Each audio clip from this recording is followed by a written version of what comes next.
What's going on, everybody? Welcome to my review of Dexter Resurrection Episode 8. I just want to start by saying I absolutely love this one. Out of all the episodes so far, this might be the one that best captures that classic Dexter blend of tension, dark humor, and razor-sharp character work.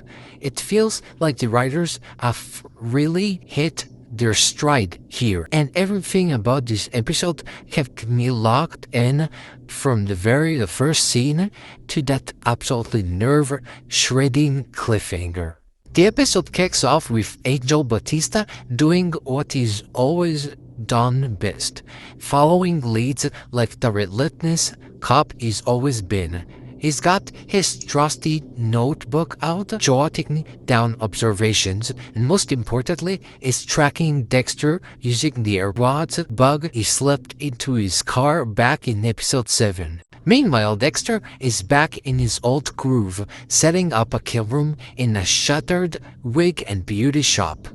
The plastic wrap goes up, his tools are laid out in neat surgical precision, and his narration frames it as his sacred stage, a place where chaos is silenced and order is restored. That tension between Batista the cop and Dexter the butcher is so well drawn here. Angel is still working like he's on the force, while Dexter is fully back in ritual mode. It feels classic Dexter through and through. A target this time?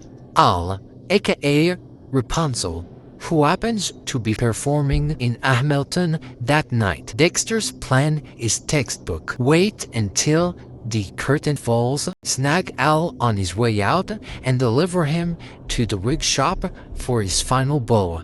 But in true Dexter fashion, the plan unravels in spectacular and hilarious fashion. Instead of basking in the spotlight, Al ditches Hamilton early, avoids curtain call, dumps his phone, and heads back to WizCoins without leaving a trace. It's one of the funniest scenes in the show because Dexter's narration scores the irony perfectly.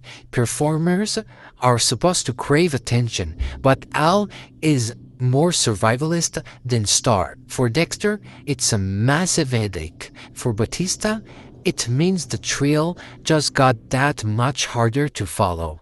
While Dexter's night collapses, Harrison's arc takes some surprising and genuinely good turns.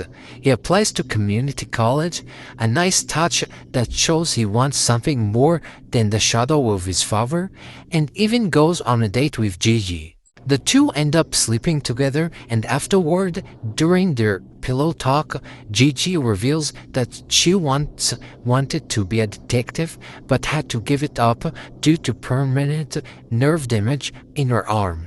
It's a subtle but strong character moment. Thematically, it's brilliant writing because it mirrors Harrison's situation perfectly. A dream cut short by forces beyond your control. Gigi couldn't chase her calling. Harrison might not be able to escape the darkness passed down from Dexter. Meanwhile, Dexter refuses to let the night be a total loss. Harrison casually mentions Elsa's landlord Vinny, who has been ignoring black mold that's making her kid sick. At first, Dexter dismisses it as petty, but once he digs deeper, he finds Vinny has a history of negligence, including a case where a tenant actually died because of his slumlord practices. Suddenly, Vinny becomes worthy prey, at least in Dexter's realization. Harry's ghost chimes in, reminding Dexter that this is stretching the code, but that's what makes this scene so good. Dexter is sleeping, his discipline is fragile, and his rationalizations feel thinner by the episode. Dexter kidnaps Vinny and hauls him to the workshop kill room. In full ritual grab, gloves, mask, apron, he delivers the iconic rap sheet speech. But instead of finishing the job, he improvises. He clamps Vinny's hair shut, terrifying him, suffocating him just enough to make his morality sink in. Then he whispers a chilling warning. This is what will happen if he doesn't change. It's less an execution and more of a psychological torture tactic. which makes it feel both new and risky. Dexter even debates whether to finish it off anyway, knife raised, when suddenly the door cracks open. Enter Batista. He's followed the AirPod signal all the way here and picks the lock just in time for chaos to erupt. Vinny, half-dressed and screaming for his life, bolts out, ranting that someone tried to kill him. Batista pushes deeper into the room, plastic sheets brushing against him, but Dexter is gone. Just like that, the moment slips through Angel's fingers again, and when Dexter later discovers the AirPods and crashes them under his boot, the victory is his. Angel's only proof gone in an instant. The fallout is brutal. Wallace and Olivia arrive, but they see no body, no blood, just a half-crazed landlord and a retired cop waving around suspicions. Gwen even confirms Batista's retirement status, which further chips away at his credibility. It's painful to watch Angel get written off as delusional, and while I don't love that the show makes him look a little foolish here, it's still a really strong scene that raises the stakes. Elsewhere, Dexter tries to maintain his cover life. His acupuncture session with Joey reveals one of the best acted but also most heartbreaking moments of the episode. He accidentally lets slip that Blessing used to be a child soldier, trauma she never wanted shared. When this information circles back to her, it shatters the fragile trust she had with Dexter. The narration underscores it perfectly. Sometimes the smallest slip can do more damage than the sharpest blade. It's a great acting showcase, even if personally I don't find the Blessing subplot all that compelling compared to everything else. The investigative side, Wallace continues digging through Bay Arbor Butcher files and actually connects a missing person to the original cases. A fantastic touch that ties past and present together. At the same time, Leon Prater flexes his influence at a high-profile charity gala, throwing his weight around and recruiting under the guise of philanthropy. Charlie warns him again about Red, but his arrogance blinds him. Prater is shaping up to be one of the most dangerous foils Dexter's ever faced, precisely because of his confidence and connections.